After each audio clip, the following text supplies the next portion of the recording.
Selamat datang di pembahasan mendalam kita. Hari ini kita bakal bongkar satu video yang menarik banget dari kanal YouTube Abdi Suardin. Topiknya tuh kayaknya simpel, tapi dalam banget. 5 hal yang seringkali tanpa sadar ngendaliin hidup kita. Coba deh, jujur sama diri sendiri. Pernah nggak kamu merasa hidup ini kayak jalan di mode autopilot? Iya kan? Seolah-olah yang pegang kemudi itu bukan kita. Nah, itu dia. Rasanya kayak cuma jadi penumpang. Seolah-olah ada kekuatan lain yang nentuin arahnya. Sebuah perasaan yang kayaknya hampir semua orang pernah alami ya. Dan untuk memulai pembahasan ini, sumber kita langsung, menampar kita dengan kutipan dari Buya Hamka. Kalau hidup hanya sekedar hidup, babi di hutan pun hidup. Kalau kerja hanya sekedar bekerja, kera di hutan pun bekerja. Wow, itu dalam sekali sih. Dalam banget. Artinya kan, hidup kita ini harusnya punya makna lebih. Bukan cuma sekedar, ya udah bertahan hidup. Jadi, misi kita sekarang adalah membedah 5 belenggu ini. Biar kita bisa sadar dan merebut kembali kemudi hidup kita. Baik, mari kita mulai kupas satu persatu. Oke, belenggu pertama yang dibahas adalah masa lalu. Di video ini, masa lalu digambarin kayak bayangan. Dia ada di belakang, selalu ngikutin, tapi seharusnya nggak nentuin arah kita ke depan. Seharusnya ya, tapi prakteknya seringkali beda. Betul.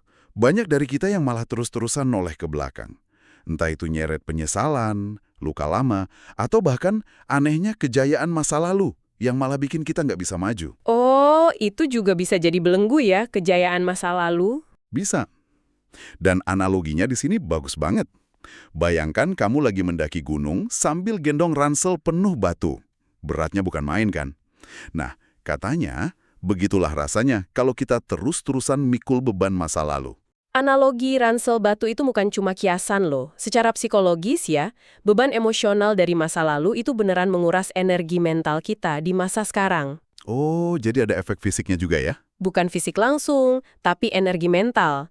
Tiap hari kan kita punya jatah energi yang terbatas ya. Nah, kalau sebagian besar habis buat mikirin yang udah lewat, energi buat bangun masa depan ya tinggal sisa-sisanya doang. Paham. Disinilah letak masalahnya. Kita jadi hidup di mode reaktif. Kita bukan merancang hari ini, tapi cuma merespon hantu dari hari kemarin. Saya ngerti sih soal melepaskan dan memaafkan yang disaranin sumber ini, tapi jujur aja, itu kan ngomongnya gampang. Betul. Apalagi kalau yang kita hadapi itu bukan sekedar kenangan jelek, tapi trauma yang beneran nyata. Apa solusinya sesimpel, ya udah letakkan aja ranselnya? Pertanyaan yang bagus banget. Karena ini emang bukan proses yang instan. Kunci yang perlu kita pahami di sini adalah pergeseran pola pikir soal memaafkan. Oke, gimana tuh? Sumber ini menekankan, memaafkan itu bukan buat orang yang nyakitin kita. Kita tuh nggak sedang ngasih mereka kemenangan atau membenarkan tindakan mereka. Sama sekali bukan. Terus buat siapa? Memaafkan itu adalah tindakan egois yang paling sehat. Itu keputusan sadar yang kita buat untuk diri kita sendiri. Kita bilang ke diri kita, cukup. Aku nggak akan ngizinin kejadian di masa lalu ngerusak masa depanku lagi. Oke.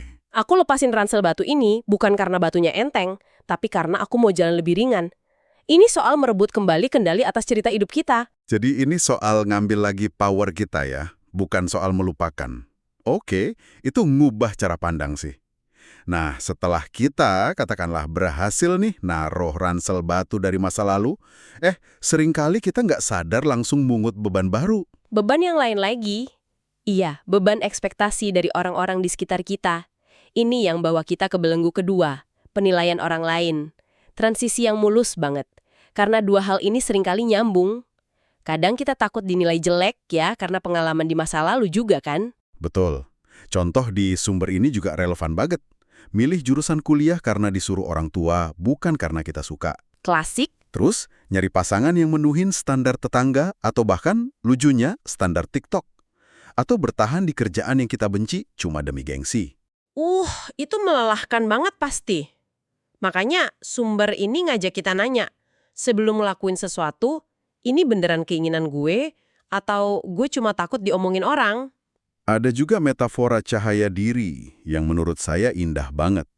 Cahaya kita jadi redup karena terlalu sibuk niru atau nyesuaiin diri sama silaunya cahaya orang lain. Dan dampak dari hidup kayak gini sangat bisa diprediksi. Kelelahan mental kronis dan perasaan hampa. Kenapa gitu? Ya karena kita lagi mainin peran yang ditulis orang lain. Kita jadi aktor di drama kehidupan orang lain, bukan jadi sutradara di film kita sendiri. Yang menarik dari analisis sumber ini adalah pengingat bahwa ya ketakutan akan penilaian sosial itu wajar kok. Itu bagian dari DNA kita sebagai makhluk sosial. Oke, tapi ada satu kebenaran yang membebaskan. Orang yang beneran peduli sama kita, mereka bakal nerima dan ngerayain cahaya asli kita, bukan versi editan yang kita tampilin. Itu ngingetin saya sama acara pencarian bakat. Kontestan yang paling bersinar itu kan biasanya bukan yang suaranya paling mirip penyanyi terkenal. Betul, betul. Tapi yang punya karakter suaranya sendiri, yang unik, meskipun nggak sempurna. Jadi, menjadi diri sendiri itu semacam filter alami gitu ya. Tepat sekali. Menjadi otentik itu cara terbaik buat nyaring lingkungan sosial kita. Mereka yang nggak bisa nerima versi asli kita, ya mungkin emang bukan penonton yang pas buat panggung hidup kita. Masuk akal. Dan ini ngebawa kita ke pemahaman penting. Sumber kendali hidup kita mulai geser.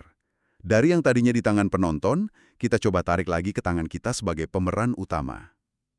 Ngomongin soal filter yang paling kuat dan paling susah ditembus itu seringnya bukan dari luar, tapi justru yang kita bangun sendiri di dalam kepala. Nah, ini dia. Ini yang ngebawa kita ke belenggu ketiga. Keyakinan yang membatasi atau limiting beliefs. Kalimat-kalimatnya pasti akrab banget di telinga kita. Ah, kamu mana bisa? Udah, jangan mimpi ketinggian. Atau, itu bukan level kamu. Tembok penjara tak terlihat yang kita bangun bata demi bata setiap kali kita ngucapin atau percaya sama kalimat itu. Dan yang paling nyakitin, seperti yang diungkap di sumber ini, kalimat-kalimat racun itu seringnya datang bukan dari pembenci loh. Mungkin niatnya baik, mau melindungi, tapi dampaknya bisa ngunci potensi kita seumur hidup.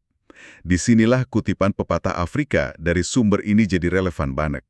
Ketika tidak ada musuh dari dalam, musuh di luar pun tidak akan pernah membahayakan kita. Coba kita bedah pepatah itu lebih dalam. Musuh dari dalam itu ya keraguan diri kita, rasa nggak mampu, semua keyakinan negatif yang udah terlanjur kita telan bulat-bulat. Oke. Kalau benteng di dalam diri kita ini kokoh, kalau kita punya keyakinan dasar bahwa kita mampu dan kita layak, maka kritik atau cibiran dari luar itu cuma bakal jadi angin lalu, nggak akan bisa nembus. Jadi ini akarnya ya? Akarnya. Makanya limiting beliefs itu belenggu yang paling fundamental. Ini source code dari semua masalah lain. Kalau kita percaya kita nggak pantas bahagia, ya kita bakal kejebak di hubungan yang salah.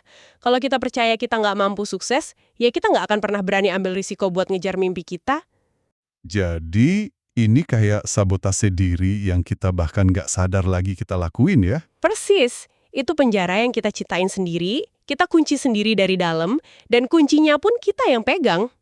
Sumber ini ngingetin bahwa potensi manusia itu pada dasarnya tanpa batas. Yang ngebatasin itu seringnya bukan realitas, tapi persepsi kita tentang realitas itu. Lalu gimana cara bukanya? Mengubah dialog internal. Dari aku nggak mungkin bisa, jadi gimana caranya supaya aku bisa. Itu langkah pertama buat ngebongkar penjara itu. Keempat, yang disebut topik sensitif di video ini, hubungan. Jebakan pemikiran yang paling umum disorot itu, aku baru akan bahagia kalau nanti punya pasangan. Sebuah premis yang sangat-sangat berbahaya. Karena itu artinya kita nyerahin kunci kebahagiaan kita ke tangan orang lain. Benar, Sure ya. skenarionya jelas banget. Kalau kebahagiaan kita digantungin di pundak orang lain, apa yang terjadi kalau orang itu pergi? Hancur. Iya, hancur. Seluruh dunia kita runtuh. Karena fondasinya dibangun di atas tanah orang lain, bukan di tanah kita sendiri. Disinilah sumber ini nawarin sebuah pergeseran paradigma yang penting banget. Hubungan yang sehat itu bukan buat mencari kebahagiaan, Bukan buat mencari, terus, tapi untuk membagi kebahagiaan yang udah kita punya. wow, ini wawasan yang ngubah segalanya loh. Artinya tanggung jawab buat bahagia itu ada di tangan kita masing-masing, 100%. Kita harus jadi individu yang utuh dulu. Utuh di sini bukan berarti sempurna ya, tapi utuh dalam artian kita bisa nyiptain rasa damai dan bahagia dari dalam diri, tanpa butuh validasi dari luar.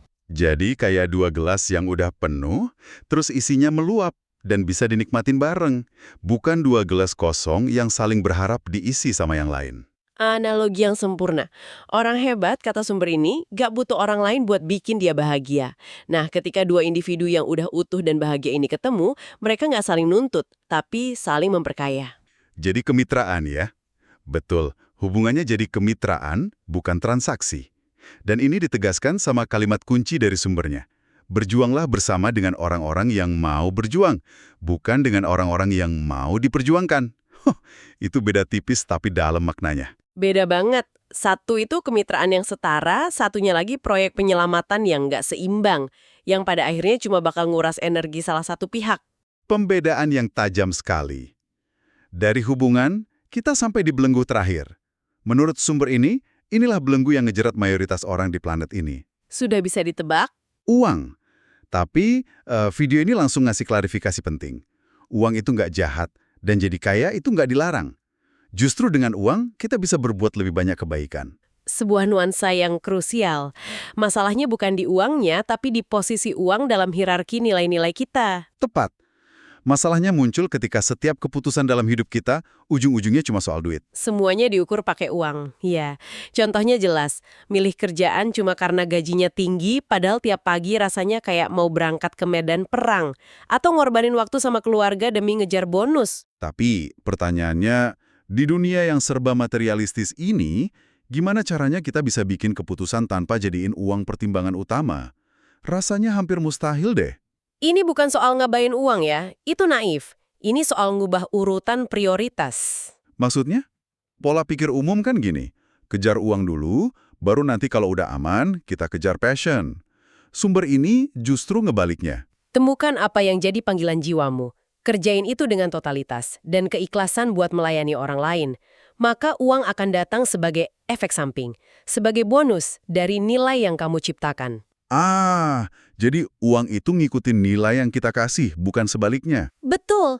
Ini ngubah fokus dari gimana cara dapat duit, jadi gimana cara ngasih nilai terbaik. Dan ini ngebebasin kita dari kecemasan yang melumpuhkan. Gimana tuh? Kalau kita kerja cuma buat uang, kita bakal selalu ngerasa kurang. Tapi kalau kita kerja karena panggilan jiwa, ada kepuasan batin yang nggak bisa dibeli pakai uang. Sumber ini nutup segmen ini dengan ide yang menenangkan. Sekecil apapun pendapatan kita, kalau didasari rasa syukur dan keikhlasan, rasanya bakal selalu cukup.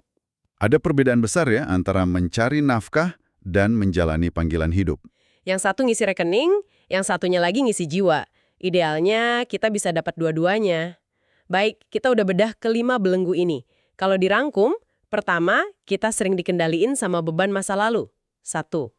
Kedua, sama rasa takut akan penilaian orang lain. 3. Oleh keyakinan yang ngebatasin diri kita sendiri. Keempat, sama konsep yang salah tentang hubungan. Dan kelima, uang. Dan kelima, oleh menjadikan uang sebagai satu-satunya tuan. Kalau kita tarik benang merahnya ya, ada satu tema yang kuat banget nyatuin kelimanya. Apa itu? Semua belenggu II narik fokus dan kendali kita keluar. Ke masa lalu, ke opini orang lain, ke keyakinan negatif, ke pasangan, dan keuangan. Inti dari pesan video ini tuh ajakan revolusioner. Talik lagi lokus kendali itu ke dalam diri. Ke dalam diri kita sendiri. Betul, itulah esensi dari kemerdekaan personal. Sebuah ajakan untuk merebut kembali kemudi. Dan saya rasa, kutipan Buya Hamka di awal tadi jadi makin bermakna sekarang. Jadi kena banget ya sekarang. Kalau hidup hanya sekedar hidup, babi di hutan pun hidup. Pesan akhirnya sangat jelas.